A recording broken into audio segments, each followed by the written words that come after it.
බුදුරණවහන්සේ නොයෙක් පරියාය නිවිධ කෝණයන් දේශනා කළා තියෙනවා. අපි ධර්මීය අධ්‍යයනය කිරීමේදී මේ විවිධ පරියාය නියමාකාරයෙන් තෝරා බේරාගන්නේ කොහොමයිද කියලා ප්‍රශ්න අහනවා. ඉතින් ඒක ඇත්තටම ඒක තමයි ප්‍රධාන අදගත්කම තියෙන්නේ. මොකද ධර්මයේ ඉගෙන ගන්නකොට අර්ථ උපපරීක්ෂණය කරන්න කලින් ඉස්සලාම තියෙනට ඕනේ දිට්ඨිය සුප්පට විද්‍යාව නිරවුල් කර ගන්නට ඕනේනේ. දිට්ඨිය සුප්පට විද්‍යාව නිරවුල් කර ගන්නවා කියන කාරණාවද අනිවාර්යෙන්ම පරියාය කියන කාරණාව දැනගන්නට වෙනවානේ. ඒක දැනගත්තොත් නැත්නම් කිසි දවසක දිට්ඨිය සුප්පට විද්‍යාව වෙන්නේ නැහැ. දිට්ඨිය සුප්පට විද්‍යාව වෙන්නේ නැත්නම් කවදාවත් මගපල් ලබන්න බෑ. කිසි දවසක බෑ. කිසි කෙනෙකුට කිසි වෙලාවක බෑ. ඒ කියන්නේ දිට්ඨිය සුප්පට විද්‍යාව නිරවුල් වෙන්නම ඕනේ. දිට්ඨිය සුප්පට විද්‍යාව වශයෙන් නිරවුල් වෙන්නට නම් මනසානුපෙක්කිත කරන්න. ඒකට ඒකට අර මුල ඉඳලා ගත්තාම අසුතා දතා ඇහුව දරා ගත්තා. ඒ කියන්නේ වචන අඩුවකින් තොරව සම්පූර්ණ සියලු වචන ටික ඒ විදිහටම දරා ගන්නට ඕනේ නේ. දරා ගන්නට ඕනේ. ඊළඟට සජ්ජායනා කරනකොට ඒ කාරණාර වචන අඩු වෙන්නේ නැති වෙනවා. ඊළඟට ඒ ටික ඒ විදිහටම මානසිකාරයකට ඉඩක් වෙනවා. ඊළඟට තමයි ඒක සජ්ජායනා කරනකොට අහපව අපි ඇතුළට යනවා. ඒ කනින් ඇහෙනකොටත් එක්ක. එතකොට ඒව වැඩි ඒ කියන්නේ වැඩි අවධානයක් තියෙනවා. ওই වචන ටිකත් එක්ක. ඉතින් ඔය කරුණ කරනකොට දැන් මනසින් කල්පනා කරනවා කියන්නේ මේකේ තියෙන අර්ථය හොයන්න යන එක නෙමෙයි. මේක මේ කොයි විදිය කෝණයකින්ද කොයි විදිය පරියායකින්ද මොන වගේ නිදානයක් එකද මොන වගේ පදව්‍යංජන ගැලපීම මෙන්න මේක නිරවුල් කරගත්තේ නැත්තම් එයාට කවදාවත් මගපල් ලබන්න බෑ. එයාට වෙන්නේ සද්ධම්ම අධිමානයකටපත් වෙන එක විතරයි. ඒ කියන්නේ නිරවුල් භාවයකට ගිය නැත්තම් සද්ධම්ම අධිමානයකටපත් වෙනවා. එයාට ධර්ම අවබෝධ කරන එක හීනයක් විතරයි. ආධාර බුදුරණවහන්සේගේ ශාසනයට ඇතුල් වෙන්නම බෑ. එයාට තියෙන්නේ අසුතවා පුතුජන බව විතරයි. සුතවත් ආර්ය ශ්‍රාවක බව වෙන්නට නම් මෙන්න මේ දිට්ඨිය සුප්පට විද්‍යාව නිරවුල් වෙන්නට ඕනේ. එයාට දිට්ඨිය සුප්පට විද්‍යාව නිරවුල් වෙනකොට මම හිතන්නේ අපි ඔය ඉදිරියට මේ අර සක්කාදිටි ප්‍රහාණය පොත ලියනවා. මම ඒකෙදි මේ ළඟදිත් ලිව්වා ඒ කාරණාව. කියන්නේ ඒක හරියටම මේ නිරවුල් වුණා නම් එයාට ඒ කියන කාරණාව එක්කම එයාට චින්තන ශෛලියක් ඉස්මතු වෙනවා. මොකද තමන්ගේ ගෝචර කෝණය කියන කාරණාව නෙමෙයි ධර්මයේ තුල තියෙන්නේ. ඊතරවන පරියය. ඉතින් ඊතරවන පරියය තියෙනකොට සත්‍යෝදයක් එක තමයි ගෝචර කෝණය නොයේදී හිතන්න ඉඩක් එනවා. අන්න යෝනිසෝ මනසිකාරීස්මතු වෙනවා. ඉතින් ඒක නිසා සැබෑවටම ධර්මයේ ඉගෙන ගන්නකොට නිවැරදිව දරාගෙන ඒ දරාගත් කාරණාව එක අනිවාර්යෙන් ඒ සත්‍යයනා කරලා මේකේ සම්පූර්ණ මේ තියෙන විදිහම ගන්නකොට අපිට මනසින් කල්පනා කරන්න හොයන්න තියෙනවා. මේකේ දැන් මේකේ කෝණය මොකද්ද? මේකේ පරියාය මොකද්ද? මේකේ නිදාණය මොකද්ද? මේකේ පදවංජන පිළිවෙල මොකද්ද? මේක කියලා තියෙන කොයි වගේ විදිහකටද? ඔන්න ඔය ටික නිරවුල් කරගන්න ඕනේ ඉස්සරලාම. එතකොටයි දිට්ටි දකින්න විදිහෙන් සුප්පටි විද්‍යාව වෙන්නේ. කවුරු දකින්න විදිහෙන්ද? Taman දකින්න විදිහක් තියෙනවානේ. සුප්පටි විද්‍යාව කියන්නේ අහපු කාරණාව නියමාකාරයෙන්ම හම්බුණා කියන්නේ. මොකක්ද කියන්නේ? අහපු කාරණාව නියමාකාරයෙන්ම හම්බෙච්ච විදිහට දැක්කා. දැන් අහපු කාරණාව නියමාකාරයෙන්ම හම්බෙන විදිහට දැක්කට පස්සේ මොකද්ද වෙන්නේ? ඒකේ කියලා තියෙන මොන ධර්මයක්ද? සක්කාය නිරෝධය. දැන් අපි ලෝකේ කියන්නේ සක්කාය. දැන් මොකද්ද වෙන්නේ? අහපු ධර්මයේ නිවැරදිවම හම්බෙන විදිහ දැක්කනම් සක්කායක් නේ අපි සොකියත් එක්කනේ තහවුරු කරගෙන ලෝකයේ මේ විවහාරයකත් එක්ක වචන වල රිංගගෙන ඉන්නේ. අද වචන පද වල රිංගගෙන ඉන්නේ. දැන් මේකත් එක්ක සැසඳෙන්නේ නැහැ. හැබැයි මේක ඇත්තක්. ඇයි ඇත්තක් කියලා අපි ඒක දන්නේ සත්‍වික වේශ චින්තනය නිසා අර සත්‍යවාදී උත්තරමයාගේ වචනේ පිළිගන්නවා. අර නැමිලා කල්යන මිත්‍රට නැමිලා ඉගෙන ගන්න. ඒකත් එක්ක එතෙන් යමු වෙනවා. දැන් මොකද කරන්නේ? දැන් එහෙනම් ඒ ඇත්ත තියෙන නිසා මේකට වඩා ඒක වෙනස් කාරණාවක්. දැන් හිතීමේ අවශ්‍යතාවය නිකම්ම කොට නැගෙනවා. මොකක් එකද හිතන්න තියෙන්නේ? ඒක එක්ක යෝනිසෝ මනසිකාරය. ඔන්න ඔය කාරණා ඉස්මතු වෙනවා. ඉතින් ඒක ඉස්මතු වීමට ප්‍රධානම කාරණාවක් තමයි මේ පරියාය නිදානයේ පදව්‍යංජන පිළිවෙල මේ කරුණු ඉගෙන ගන්න එක. දැන් පදව්‍යංජන පිළිවෙල නම් අපි මේකේ තියෙන විදිහට බලන්න ඕනේ කියන කාරණාවනේ. ඒ කියන්නේ මේක එකක්වත් අඩු වැඩි කරන්න අයිතියක් නැහැ අපට. තියෙන ඒවා එකක්වත් අඩු වැඩි කරන්න බෑ. තියෙන විදිය තියෙන පිළිවෙලටම බලාගෙන යන්න ඕනේ. පදව්‍යංජන පිළිවෙල. ඒ ඊළඟට දැන් අපි ගත්තොත් අපිට තව අලුත් දෙයක් තියෙනවා. මොකද අපේ භාෂාව නොවන නිසා මේක ව්‍යාකරණ රීතිය බලන්නත් වෙනවා. ව්‍යාකරණ රීතිය ඒ කරුණු මේ පරිවර්තනයේ වෙන ස්වභාවය මේ හැම එකම බලන්න ඕනේ. අපේ භාෂාවක් නොවන නිසා. එතකොට මේ හැම එකක් එක්කම බලලා තමයි මේ පදව්‍යංජන ස්වභාවය අපට හොඳට නිරවුල් කරගන්න වෙනවා. ඊළඟට තමයි නිදානය. නිදානය කියලා තියෙන විදිය කොයි වගේ එකක්ද කියලා නිදානිය බලන්නත් වෙනවා. නිදානයේ එක මේක ඊළඟට තව එකක් තියෙනවා. මේ ධර්මයේ මූල මැද අග පිළිවෙලක් තියෙනවා. මේ කියලා තියෙන දේශනාවේ. බුදුරණවහන්සේ ඔහේ ඕනෑවට එපාවට කෑලි තැන් වලින් දේශනා කරන්නේ නැහැ. බුදුරණවහන්සේ දේශනා කරන්නේ යම් පරියායක් යම් දහම් පරියායක් දේශනා කරා මේ පරියායේ තියෙන විදිහ බලන්නට ඕනේ. ඒක බලන්න නැත්නම් එහෙම එතන ලොකු අර්බුදයක්. කවදාවත් එතනට යන්න බෑ. ධර්මයේ කරා යමු වෙන්න බෑ. ඒ නිසා ඒ ඉස්ලාම ඒ කෝණ ඇති කරගන්න. මේකේ මුල ඉඳලා අගටම නිරවුල් භාවයක් තියෙන. මේකේ කෑල්ලක් අරන් හරියන්නේ නැහැ. කොනක් අරන් හරියන්නේ නැහැ. ඒ ගන්නවා කියන තැනම සද්ධාව නැහැ. ඒ සද්ධාව නැහැ කියන්නේ ඉතින් බුදුරණවහන්සේ හරියට ධර්ම දේශනා කරලා නැහැ කියන පිළිගැනීම නිසානේ කොනක් ගන්නෙ. කෑල්ලක් ගන්නෙ. ඒ කියන්නේ සද්ධාව නැහැ. එහෙනම් සද්ධා පොඩ්ඩක් වන්ද අර සමන ගෞතමයන්ටනේ පහදලා තියෙන්නේ බුදුරණවහන්සේට නෙමෙයිනේ. ඉතින් ඒ නිසා හරියට මුල ඉඳලම මේ කාරණාව ගන්නට ඕනේ. ඒතර මුල ඉඳලා මේ කාරණාව ගන්නකොට ඔන්න නිදානේ බැලුවා. පද ව්‍යංජන පිළිවෙල බලනවා. ඊළඟට පරියාය. දැන් මේ කියන්නේ කොයි වගේ පරියායකින්ද? ඔන්න පරියාය ගොඩාක් තියෙනවා බලන්න අපට. දැන් අද ඒකේදී අපිට ගොඩක් ඒ කරුණු හම්බුණානේ.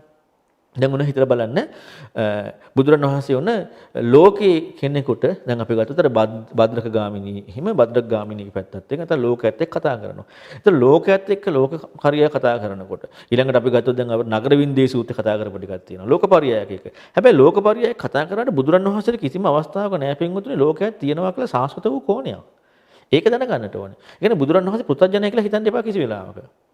ඒ කියන්නේ ලෝකයේ දෙයක් තියෙනවා තියෙන දෙයින් අයින් වෙන කතා කරන්න කියන කෝණේ කවදාවත් යන්න එපා.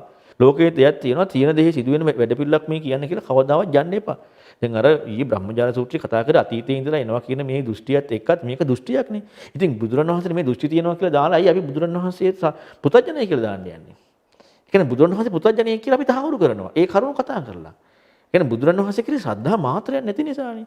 ශ්‍රද්ධාව තියෙනවා නම් බුදුරණවහන්සේ කෙරෙහි අපි බලන්නේ හැම වෙලෙම මොකක් එක්කද? හැම වෙලෙම බලන්නේ පින්වතුනි ශ්‍රද්ධාව තියෙනවා නම් ඒ තථාගත බෝධියත් එක්කයි බලන්නේ. වෙන කරුණු එක්ක එහෙම නෙමෙයි. නැත්තම් ශ්‍රමණ ගෞතමයන්ට පැහැදිලා තියෙන්නේ. ඒක නිසා හැම වෙලෙම මේ ලෝකය ගැන කතා කරන කාරණාව බුදුරණවහන්සේ පෙන්වන්නේ කොයි කෝණෙන්ද? භාග්‍යවතුන් වහන්සේ පෙන්වන්නේ සංකත කියන පැත්තේ ඉඳලා. සංකතය කියන එකේ මොකද්ද තියෙන කාරණාව.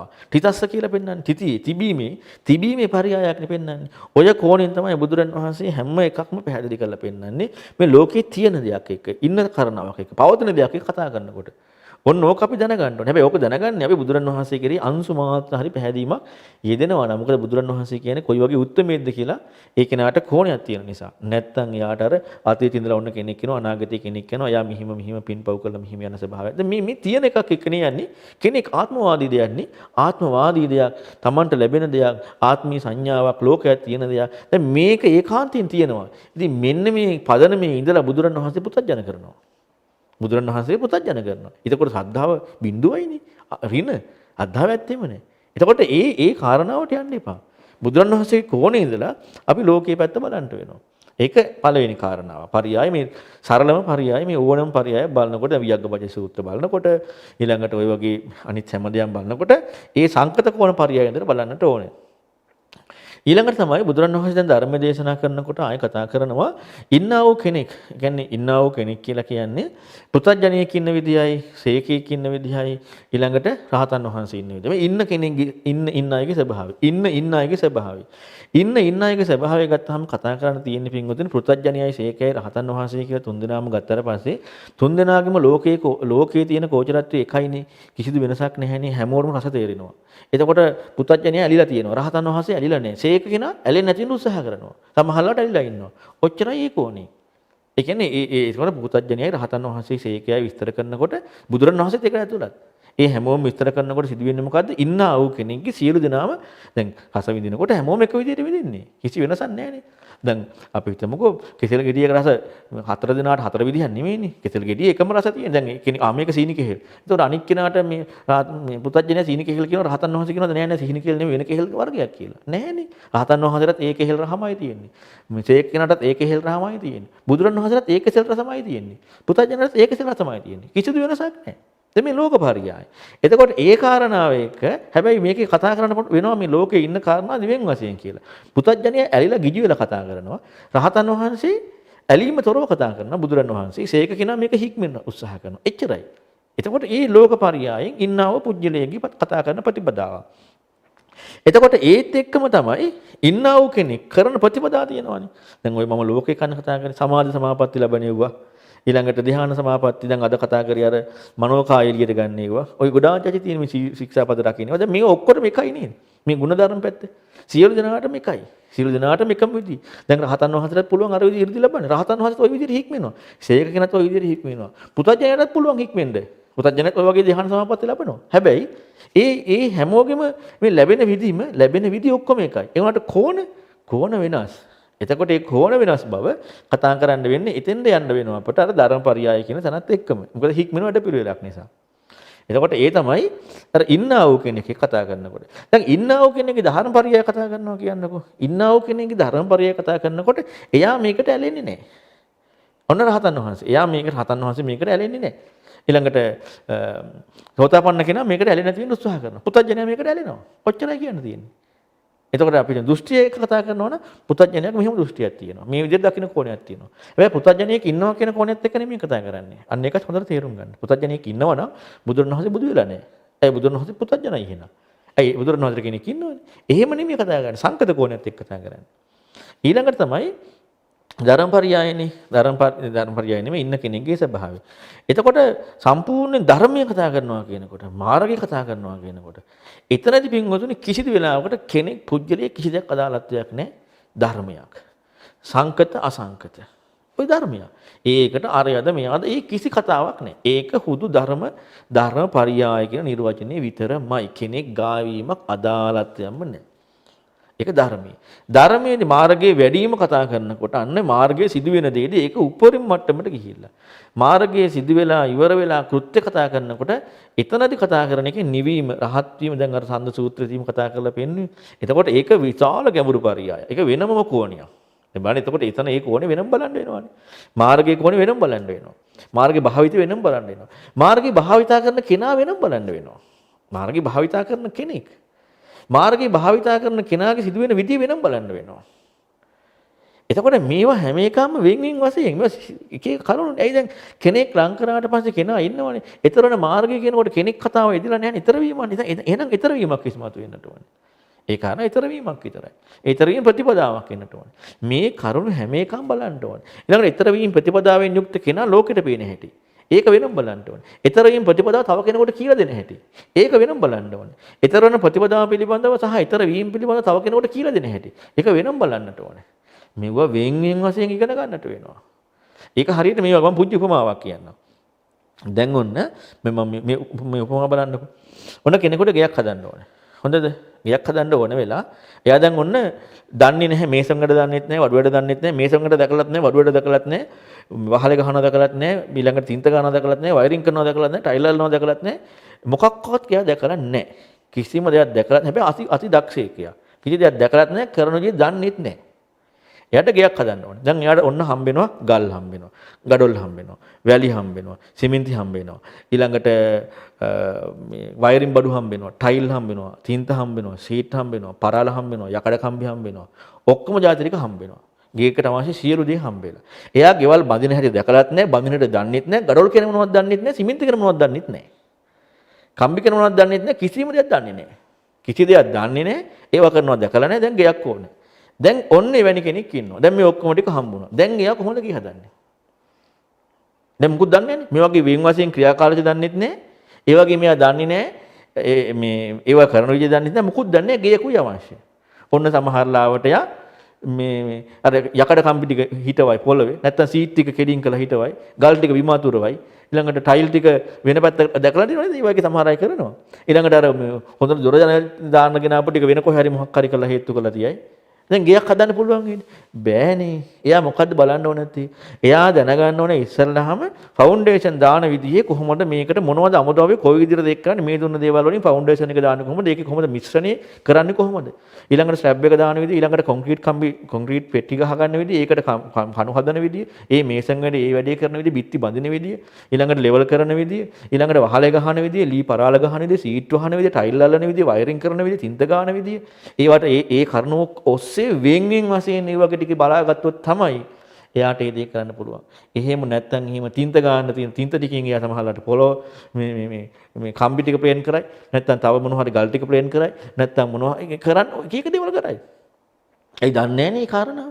එහෙනම් ඒ කරුණ වල පරියාය වෙන් වශයෙන් ඒව දැනගත්තට පස්සේ තමයි දැන් අපි බලන්නකො දැන් ගයක් සාමාන්‍ය නිකන් ගඩොල් කොන්ක්‍රීට් කණු දහලා මේ නිකන් ඔහේ ගඩොල් බැඳලා පස්සේ ගේ ලස්සන නෑනේ.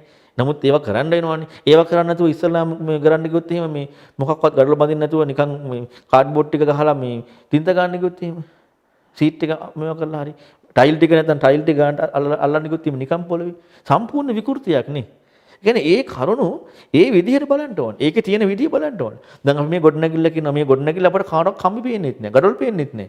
ඊළඟට ඒවා මොකක්වත් පේන්නේ ලස්සන ටයිල් අල්ලලා ලස්සනට අමුතු මේ අලංකාරයක් තියෙන. නමුත් අරවා තමයි ෆවුන්ඩේෂන් එක. අරවා තමයි පදනම. ඒක තමයි මේ ටික තියෙන්නේ. ඉතින් ඒවා වෙන් වශයෙන් ඉදෙන්න ඕනේනේ. ඒවා වෙන් වශයෙන් ඉදුනේ නැත්නම් මොකද්ද වෙන්නේ? විශාල විකෘතියක් විශාල ප්‍රශ්නයක් වෙන්නේ. ඒ නිසා මේ ධර්ම පරියායේ කෝණිය ඒවා වෙන් වශයෙන් හැම එකකම බලන්න ඕනේ. එහෙම නොබැලුවොත්, ඒ කියන්නේ ඒක බලන්න අපිට මේක මේ කියලා දෙන විදිහ කතාව නිදානේ එක්ක, ඒ නිදානේ එක්ක මේකේ පිළිවෙල, ඒක බලාගෙනකොට ඒක සිදුවෙලා තියෙන විදිය මේ කතා කරන කොයි වගේ කොනෙන්ද? මෙන්න මේක තමයි මනසින් කල්පනා කරලා මේ දකින්න, ඒ කියන්නේ නිවැරදි විදියට දකීම පිරිසුදු කරගන්න. ditthya විද්‍යාව වෙන්නේ. නැත්තම් ditthya විද්‍යාව වෙන්නේ නැහැ. එයාට එහෙම ditthya විද්‍යාව වෙච්ච තැනදී මොකද වෙන්නේ? අන්න ඒ කෙනාට චින්තනයක් ඉස්මතු වෙනවා. මම ඒකට තව උදාහරණයක් කියන්නම්කෝ. ඒ කියන්නේ දැන් මේ කරුණු එක්ක ditthya සුප්පටි විද්‍යාව වෙන්න ඕනේ. කාරණා එක. දැන් ඔන්න සක්කාය කියලා බුදුරණවහන්සේ වෙනන්නේ මොකේද? පංචපාස්කන්ධයට. සක්කාය කියන්නේ පංචපාස්කන්ධයනේ. අපි මේ එක කාරණාවක් ගමුකෝ මේකේ. සක්කාය කියන කාරණාව එක්ක පංචපාස්කන්ධ එකක් ගමුකෝ. අපි ගමුකෝ දැනගන්නවා කියලා. දැනගන්නවා කියන කාරණා. දැන් මම දැනගත්තොත් මොකද්ද වෙන්නේ? සක්කායට දැන ගැනීමක් ඇති වෙනවා. දැන් ඔබ හොඳට තේරුම් ගන්න දැනගන්නේ ඔබද නැද්ද? දැනගන්නේ ඔබනේ. දැනගන්නේ ඔබනේ. බුදුරණවහන්සේ පෙන්නන්නේ මම දැනගන්නවා කියලා නෙමෙයි දැනගැනීමම කියලා. දැනගැනීම තමා කියලා. සක්කාය කියලා. දැන් දැනගන්නේ මමනේ. දැනගන්නේ මම අපට දැන් තේරෙනවා මම මේක දැනගත්තා අරක දැනගත්තා. දැන් ඔහොම මම දැනගන්න ඒවා වෙනස් වෙනකොට මොකද වෙන්නේ? දැනගන්නේ වෙනස් වෙනවා මම සාස්වත වෙනවා. අන්න අර අනිත්‍යයේ දෘෂ්ටි ටික. ආත්මවාදීක ආත්මීය සංකල්පයන්නේ.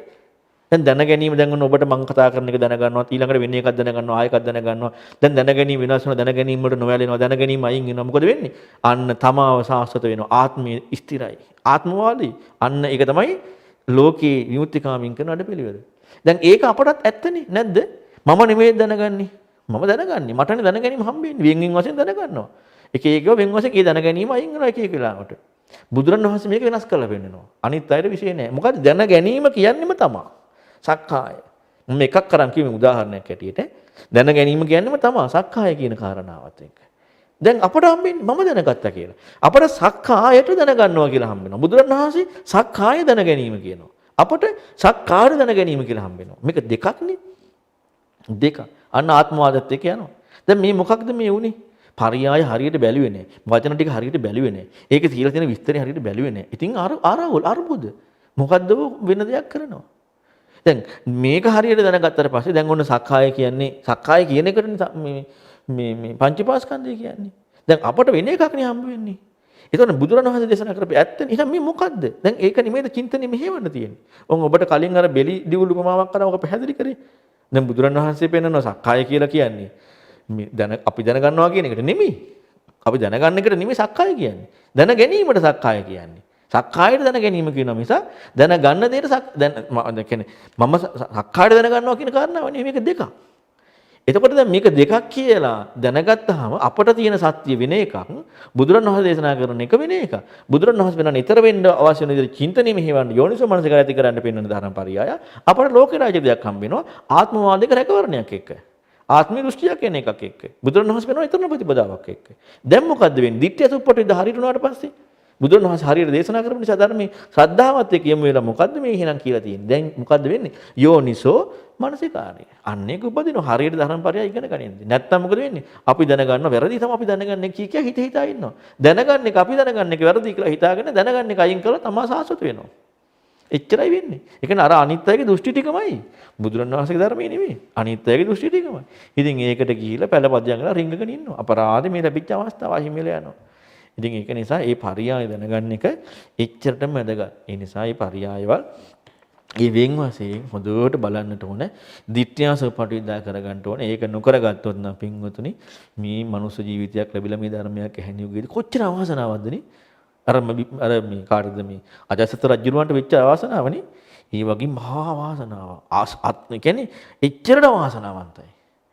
ඒක නිසා මේ අවාසනාවට ගොදුරු වෙන්න එපා. ඒ නිසා මේක මේ විදිහට ඉගෙන ගන්න නැත්නම් අපරාධේ මේ අවස්ථාව හිමීලා යනවා.